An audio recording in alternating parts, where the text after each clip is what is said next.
Hello! This week, everyone's favourite misery simulator, The Last of Us 2, leaked, spilling all of its main cutscenes, plot points, and, well, everything months before its release date. A release date that it didn't even have until this leak forced Sony's hand.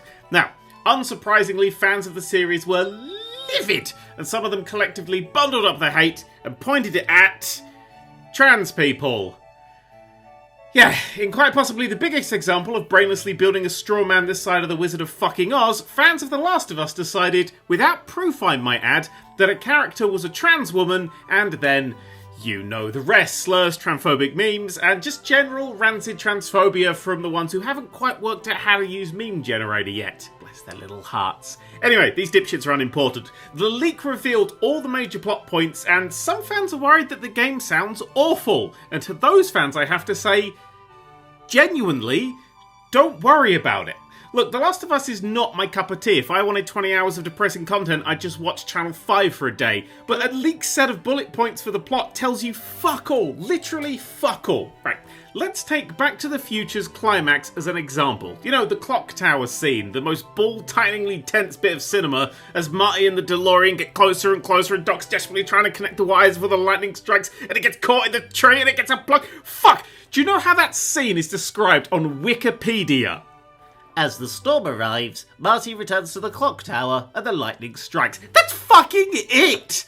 Even more than that, that's just part of a sentence in a 7-paragraph summary. Not just a handful of bullet points. Stories are about characters, relationships, events, twists, quiet moments, loud moments, birth, death, adventure, fuck. A list that goes and then isn't what you'll experience. It's not even close.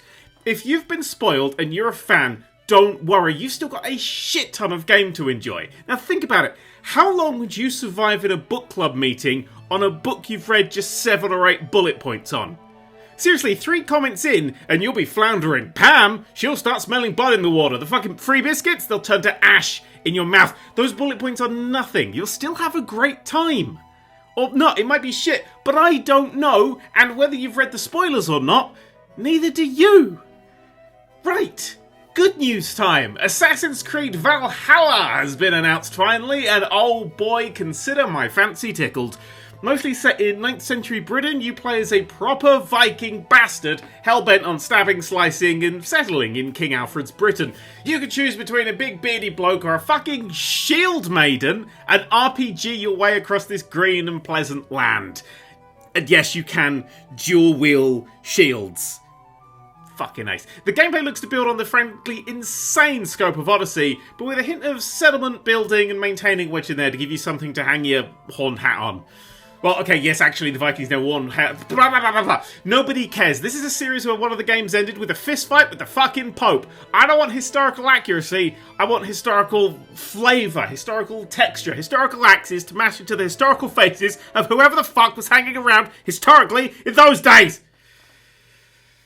2K have announced that they're actually releasing a WWE game after all this year. WWE 2K Battlegrounds is, and I shit you not a mobile game.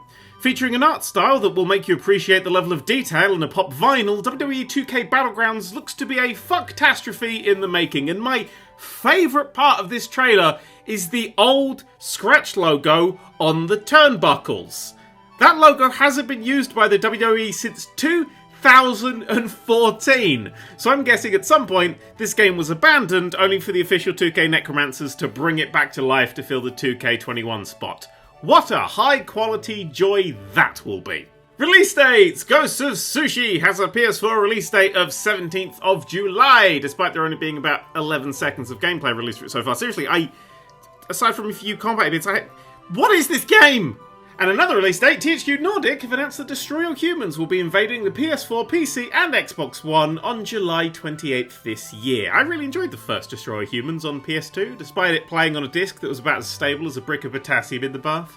And finally, Stride has popped up on my radar this week, what with it being a VR Mirror's Edge game that looks like a Mirror's Edge game, plays like a Mirror's Edge game, and probably even smells like a Mirror's Edge game with HTC's new smell technology Vive adapter. It is, however, not a Mirror's Edge game, so you'll be running away from EA lawyers this summer. Right, that's all for now. I'm off to go watch a TV show about a former Big Brother contestant who went out in the first week but now runs a cab company or something.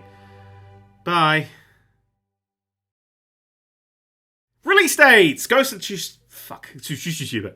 Ghost of Tsushima. It's just lots of dead fish and take. Fuck off.